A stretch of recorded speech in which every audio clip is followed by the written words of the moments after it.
let's get to our convo with Charlize Theron. This convo was brought to you by Reese's. Our guest today is an actress producer from South Africa. She's got a Golden Globe, 2 Critics' Choice Awards, and an Academy Award. She was named one of Time Magazine's 100 most influential people. You know her from her roles in The Italian Job, Monster, Mad Max Fury Road, Atomic Blonde, The Old Guard, and Fast and Furious, as well as her new film coming out to Netflix April 24th, Apex. 92%ers, please give a warm welcome to Charlize Theron. Wyatt just kicked me the other day. My oldest daughter, like full on, I was doing a ghost sound to scare her on purpose, and she full on kicked me. And I'm like, listen, we do not hit each other. But in my head, I'm like, kind of love this. He had the right reaction. You want your daughter to kick when somebody does that. That's right. She's got to survive. She got to survive Apex. If there's a serial killer after her one day, she's got to make it.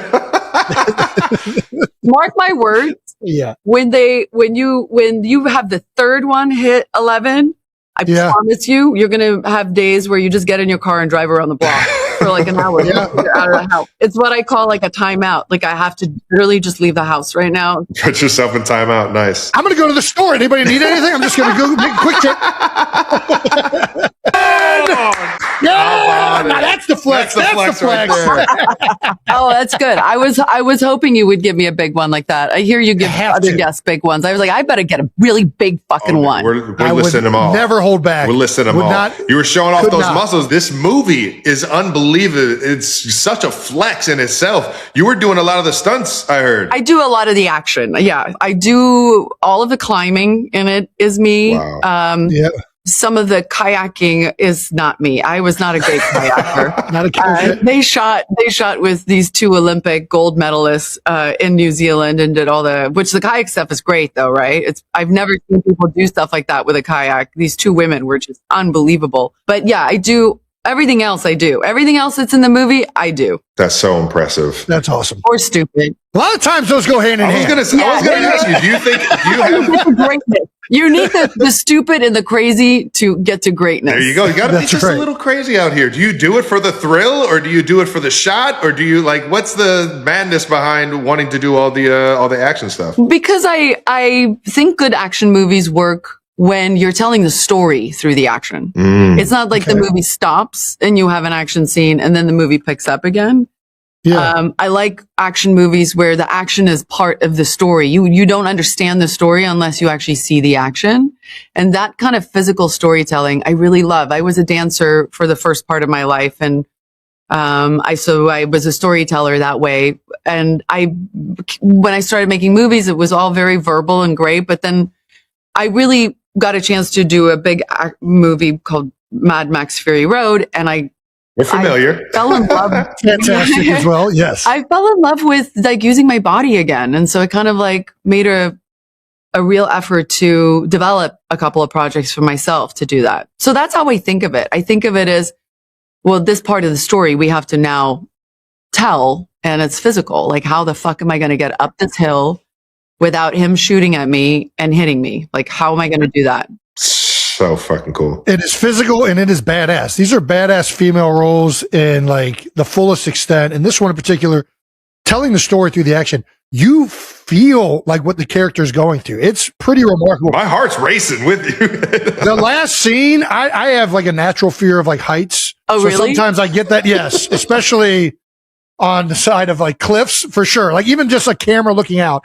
I'm in my couch. I know that I shouldn't be sweating, but I just start sweating. It's a visceral movie. You know that last climb, the final climb up when I get on the top and I'm exhausted and everything. That climb, that end, that last bit coming over, we shot that on an actual a real face, and it was I think more than 60 feet down, and oh my gosh. There was you couldn't put mats or anything down. It was a real hang. So they had to drop me on a very, very thick, secure safety rope. Yeah. But that's all they could put me on. They couldn't put me on wires or anything like that because we were just in the bush. And so I had this to, is insane. this was by far the scariest thing that I did. And everybody thinks it's the cliff dive, but I'm like, no, that was fun, even though it was only 6 feet of water. But every time I did that cliff dive, I was like, I'm getting more sand into my wetsuit. I'm getting closer and closer to that bottom. But that last climb, I had to basically get myself down. So you see this drop. And I don't have like a great fear of heights, but I'm also not like incredibly brave, you know? I'm like, this is probably not very You have an smart. appropriate fear Yeah, exactly. when you're hanging 60 feet over a cliff. Once I'm you're just a healthy little, about you're crazy enough to do it. That's half the fun. Yeah, right there. exactly. I was like, we've come this far. I have to finish this now.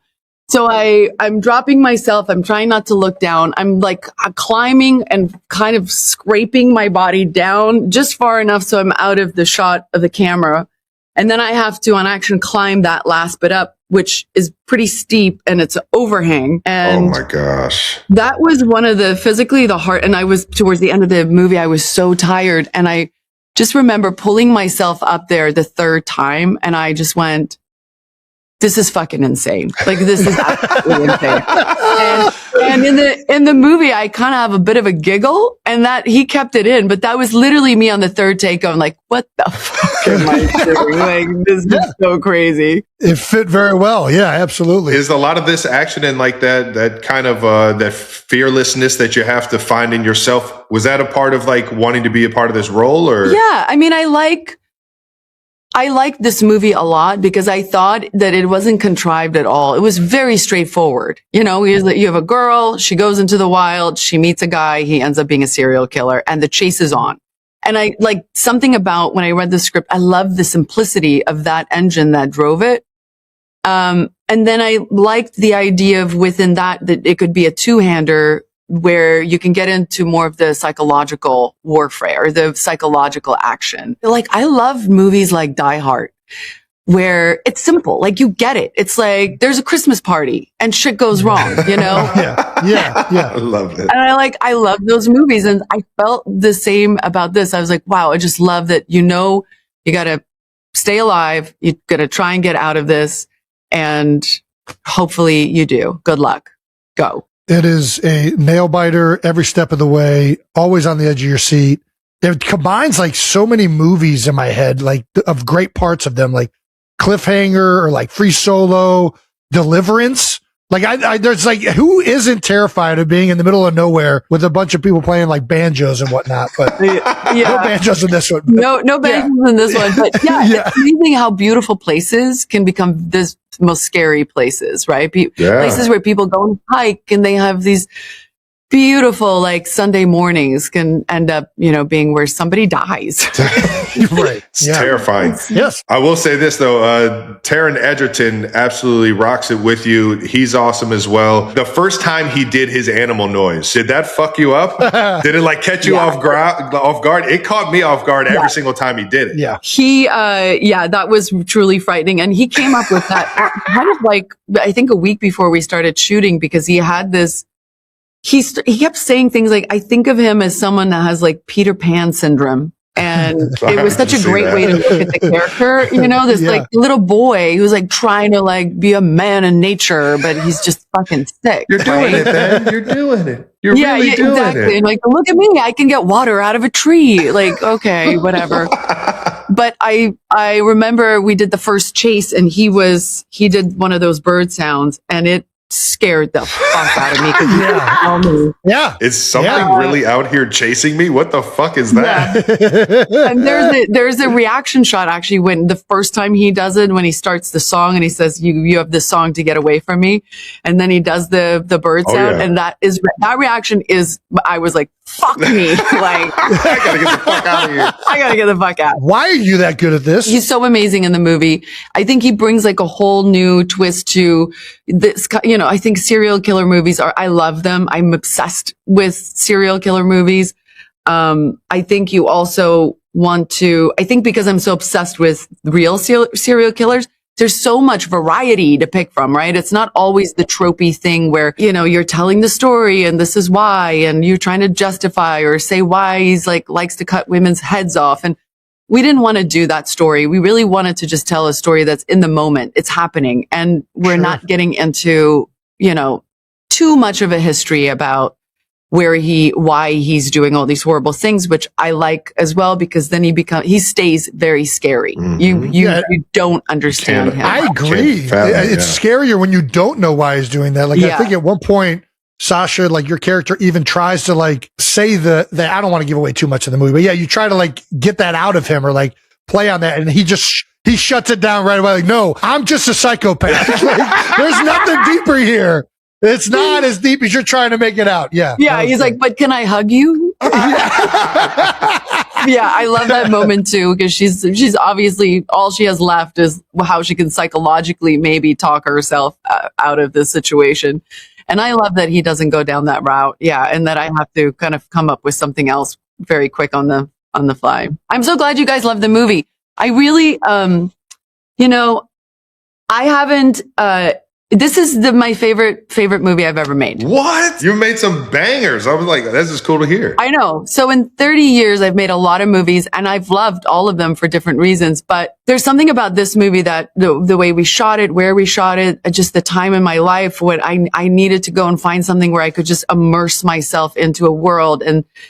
And this movie was everything that I wanted. And then the end result was everything that I hoped for before we went to go do it. And so it's really nice to hear how much you guys are responding to it too, because I loved making this movie so much. That's awesome. Fuck it. Very cool. Yeah. I think it's going to be highly regarded. That comes out on Netflix coming up here. It's, you did a great job. You should be proud of it. Thank you. That's so nice, you guys. You were also a producer on Mindhunter, so you really are just all about the serial killers. Yeah, are we watching Dateline every night, or what's where are we getting our fix for this knowledge? I mean, what's wrong with that? I have fallen asleep to Dateline before. Yeah, Mindhunter was a story that I heard about when I did Monster, when I played Eileen Wuornos, who was considered a serial killer. Yeah, and I kept hearing about this guy, John Douglas. He was the first behavioral science guy, and he is really the one that came up with profiling, which was a really big thing that he brought to the FBI. And they really fought it for years because they were like, I don't want to hear about this monster's mom. Like, don't tell me. But he had a way of kind of looking at the history of these people, and he could he profiled a lot of prolific serial killers, actually, through just knowing more about them. And so I read one of his books. He has many books, and he's a very, very interesting guy. And he just always stayed with me as such a fascinating guy, because he's like always in like a nice suit. You know, he wasn't like, he was like the last guy that you would imagine would go to Rikers and want to sit down with serial killers and know more about them. So he was a great character. But yeah, we did 2 seasons with David Fincher, and it was one of those things that I was very proud of. I absolutely love what we did with it. And it's a serial killer story that really very rarely shows you the serial killer doing the act. It really was more about the academia behind, and how real serial killers they were part of that academia being found, sitting down with them. That's how they built their knowledge for profiling, which I just thought was fascinating. That is fascinating. That's fantastic. Yeah. You guys don't like serial killers? Well, I grew up in Ohio. I will sit down and a lot of them come from Ohio, so I like trying not Jeffrey Dahmer. Yeah. Oh my God. It's too close to home. That's right. So you guys see it in real life. Got it. It's just an everyday thing. So we tried to stay out of it. We narrowly escaped it. Narrowly escaped trying to kill each other. Nice. Well, for the movie, everybody, Netflix, April 24th, Apex. You gotta check it out. Charlize, before we get you out of here, though, we got some dumb questions to ask you. We have a dumb little game that we made up, and your movie resume is absolutely incredible. But we want to know how well you know those movies based off of some of the comments and reviews. We think this is a fun little game. And comments and reviews. Yeah. So we're gonna read a comment, and you are going to try and tell us which movie you think that comment is referencing. That is really hard. Hopefully we didn't make it that hard for you. Let's see. First one is from Miriam. It is, I feel like I just got drop kicked in the cervix for 120 minutes straight. Which of your movies would elicit that comment from Miriam? It's either 5 stars, by the way. 5 stars. Atomic Blonde or Tully. You got an atomic blonde. She knows it. Yeah. All right. The next one is from Patrick Williams, who also gave the movie 5 stars. A few movies in history have ever whipped quite this hard. Oh my God. It could be a number of them. Whipped so hard? That doesn't. There was no whips. Read. Wait a second. I can't read. Which movie do you think Did you I were say that whipped right? in? No, you're right. That's the you read it like, correctly, Travis. That was a tough Whipped word. hard. Is it Mad Max? Yes. It is Mad Max, indeed. 2 for 2. There it is. 2 for 2. I think whipped was the key word in that one. There was a lot of leather in that movie, so that's Well, I think they're like whipped around. All right, here we go. From Liam F. 3.5-star review. They were in Italy for 24 minutes. Oh, the Italian Job. Yes. There you The go. Italian That Job. one was an easy one. That's a gimme. All right, one more. From Adam Bolt, all sex scenes from now on should have Al Pacino in the background cheering for participants. Oh my God, that's devil's advocate. That's an all-time comment right there. Yes. Oh my God, it sounds so wrong. But now don't you want to kind of see it? Yeah, this is the only way I have sex these days. Al Pacino's in the back. Al, could you come in here, please? And he's lovely. He submits. He comes. He does it. He's a good man. Great feedback. I heard he's a good man.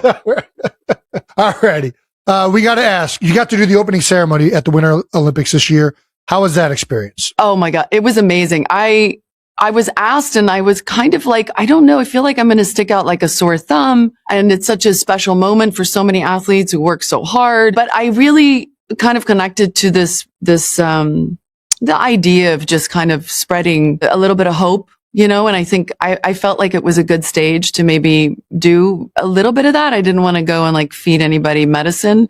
Hopefully I didn't, but I'm fortunate enough to come from a beautiful country with this great man who plays a big part in the freedom of South Africa, Nelson Mandela. And you just can't go wrong with a Nelson Mandela quote. Nice. So it was very, very, very easy on my part. I just threw a dart and like anyone that it was going to pick was going to be a good quote. Nice. But it is interesting that quote was so many years ago and how relevant it is today. Absolutely. But it was a great experience. It was just amazing to be that close to something like that. I just have such respect for athletes. I just think that the dedication and the hard work and the discipline that goes into sports is something to really kind of take your hat off to and bow. Like it's a great thing. It's amazing. In the Olympics in particular, like once every 4 years, these athletes get the opportunity to go there and represent their country. It really is a special event that takes place on the national worldwide scale. And then you see the smallest thing go wrong and you're just I know. It's because the stakes are so high, right? If it wasn't the 4-year thing, it would be fine, right?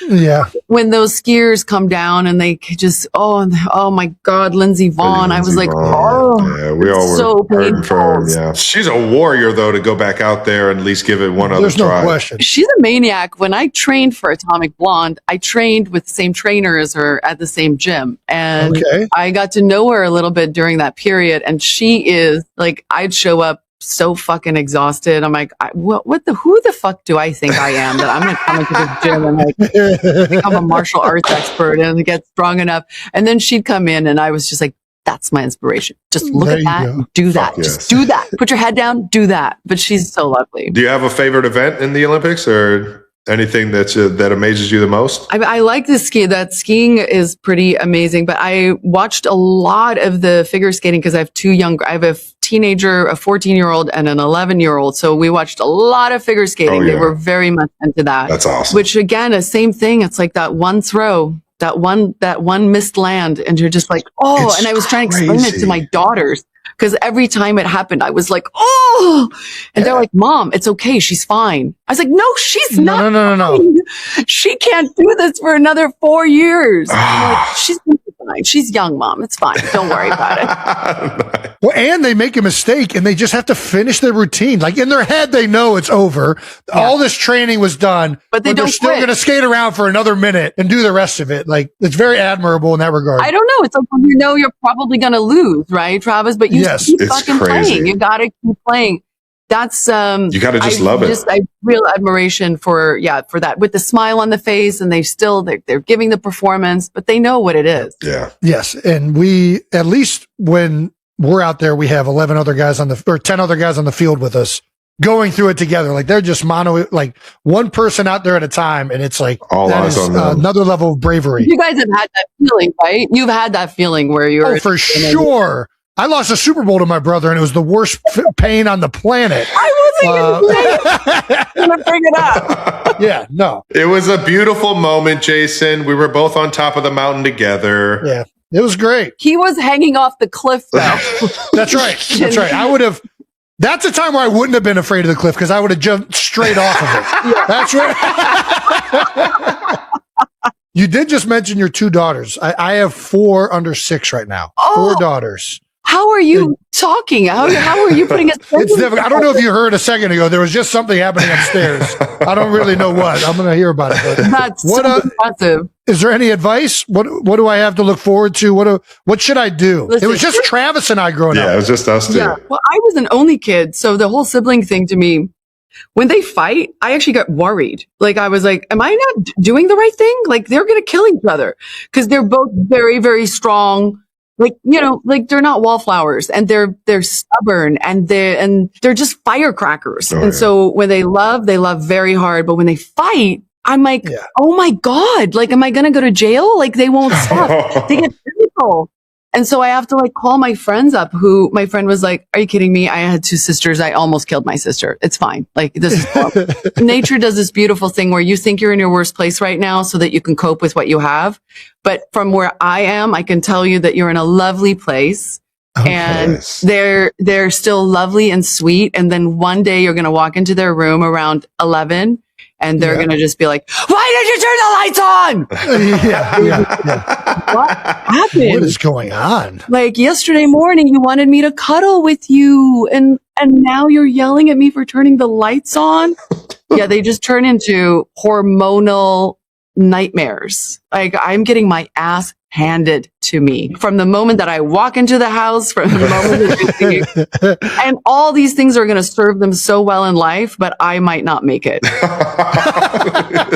going to be fine. Yeah, I am the one holding them back. Yeah, I that is what I'm worried about. I am terrified about that 11 through high school age range. I know it's going to be rough, and they're all going to be so tightly compact.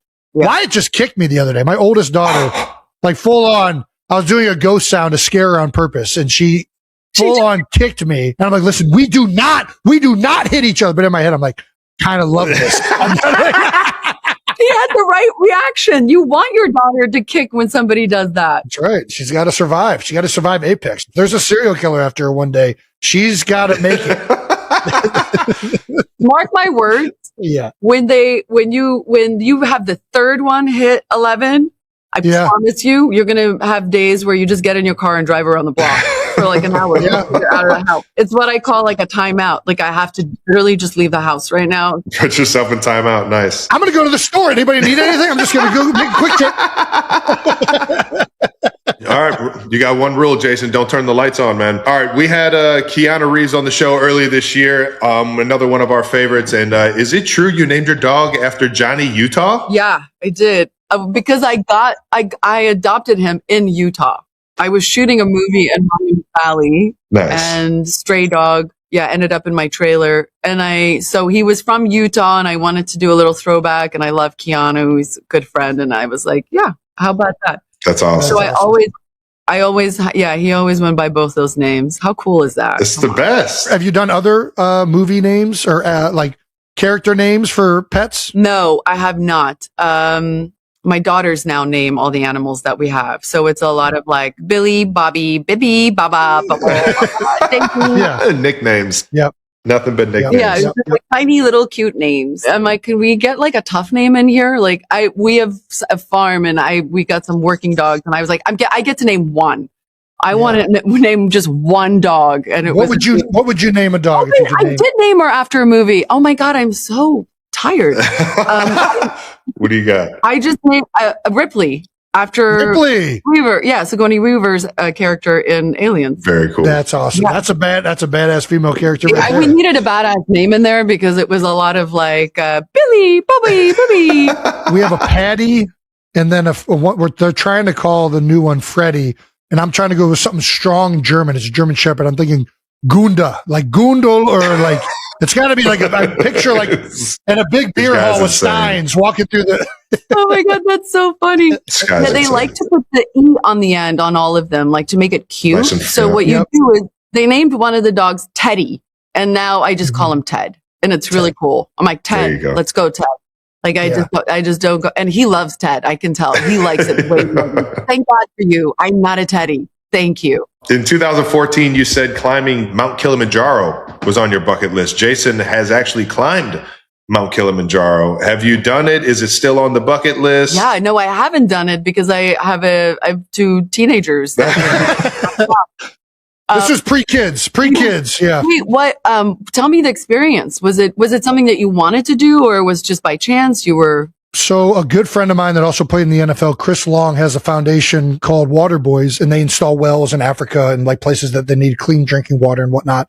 And one of the things they do to raise money and awareness around the trip every year, they kind of took a hiatus, but they did it again this year, is he takes a bunch of veterans and NFL players over to Kilimanjaro, Tanzania, and they hike on Kilimanjaro. So he had done it for a number of years. He had climbed it, I think at that point 4 times. Wow. Like he's just a complete badass about it. And we were talking about it. A couple buddies did it the year before. I was like, you know what? I'll go do it, thinking naively that it wasn't going to be that hard. And then just like got humbled so bad. I mean, just like, and this is like the most white collar like mountain climb you can do, right? Like we have tons of support and like locals that are helping us up this mountain with like giving us water and food, and tents are being set up. Like it's a very, if it's possible at all to get my fat ass up this mountain, this was the way to do it. Yeah. Still on the last day, the summit day, you get up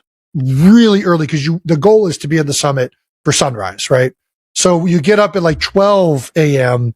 and you just start hiking. You know, you got a 6.5, 7 hour And like complete summit darkness, day. like just with a little Complete headlamp. darkness. You have the headlamp, Yeah. headlight in front of you. This is crazy. And the route that we went that time was very steep.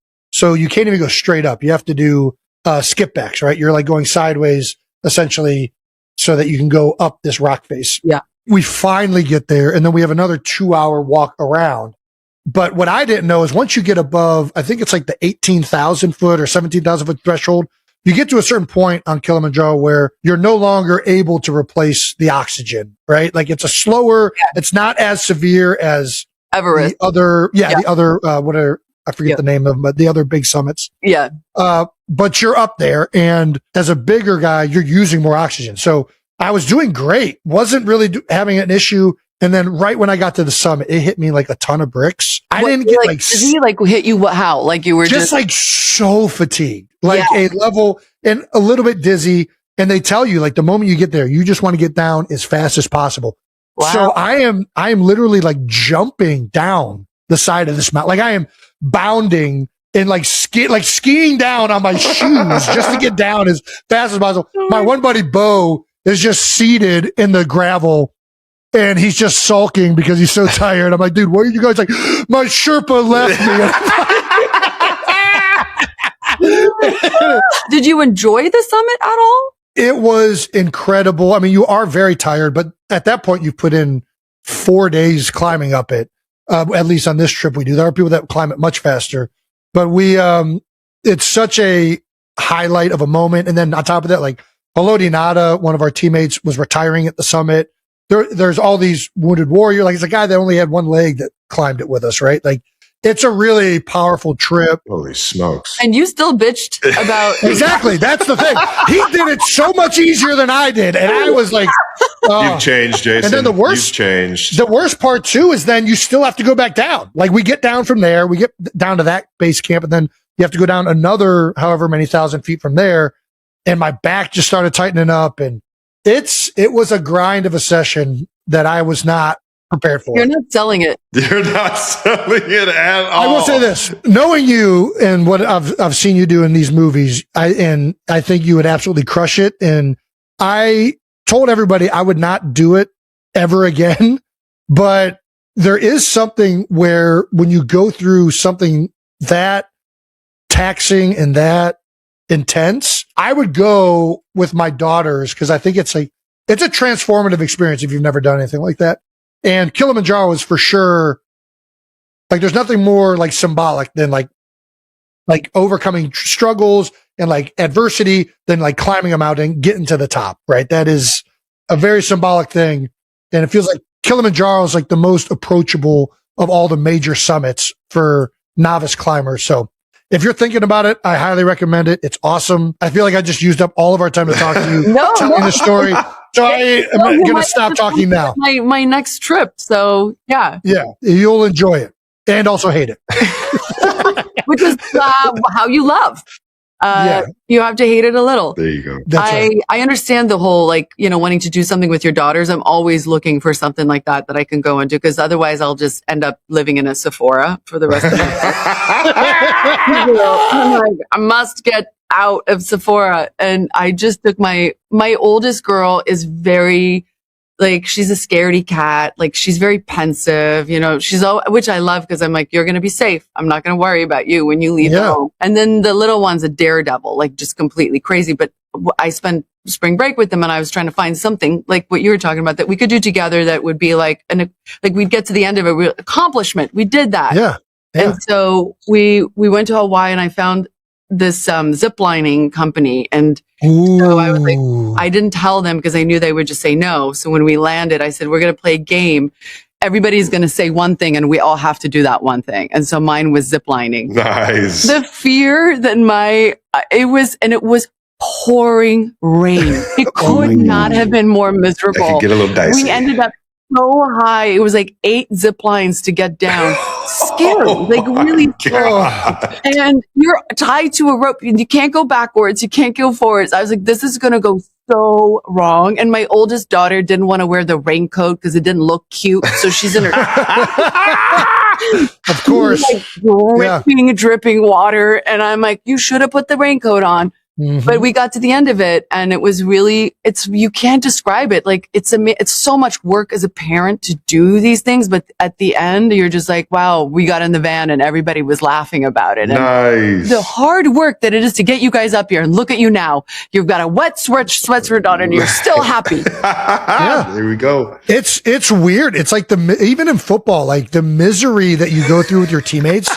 What you talk about the most. Like, you talk about camp in 100 degrees and you're all out there sweating and hating life, but it somehow brings you closer together. It's weird. Yeah, exactly. We got one last question for you. Last one. We will stop taking up your time. Yes, but we have to know, we ask all of our guests, what was their welcome to their profession moment? So what was your welcome to Hollywood moment? It sounds like a written moment in like a very cheesy Lifetime original movie. But I landed at LAX, and I knew nothing about Los Angeles. As a matter of fact, I thought I was getting a one-way ticket to Hollywood. And when the ticket came, I was like, it said Los Angeles. I was like, God damn it.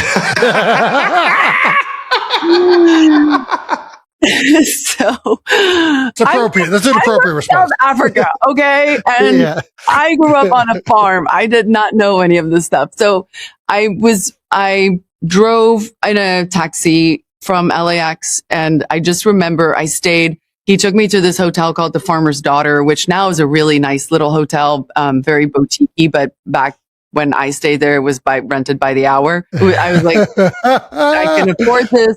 And when the way he must have taken me a scenic route, because it's not the natural route to get to this place. But I just remember on one of the roads, I actually saw part of the Hollywood sign. Nice. And I just went, it was like, oh, yeah. And I was like, I'm going to make it. You're doing it. Hell yeah. That's awesome. That's so awesome. And I called my mom that night, and I was like, I saw the Hollywood sign. I was very proud of myself. It was a moment where I definitely felt like, oh, now I'm in Los Angeles. Yeah. That's Just awesome. hit all right there. That's awesome. Yeah. And to be honest, I can attest, like it's hard to find that. I hear you saying he took you the scenic route. It's hard to actually find the sign if you don't know where it is or exactly what view you can get to see it. It's but seeing it is magical, and for you to be going to LA for the first time and seeing that in the start of the career had to be epic. It might have been the route of a serial killer. Now that I'm like, yeah, it was a very. Oh, I'm just taking you to the scenic route. Don't ask questions. but then, interestingly enough, somewhere on the trip, he must have decided against it because he didn't kill me. So I wonder what I did in the car that made him go, oh, not this one. I'm going to take her back to the hotel. So thank you, man, who drove me serial killer for not killing me.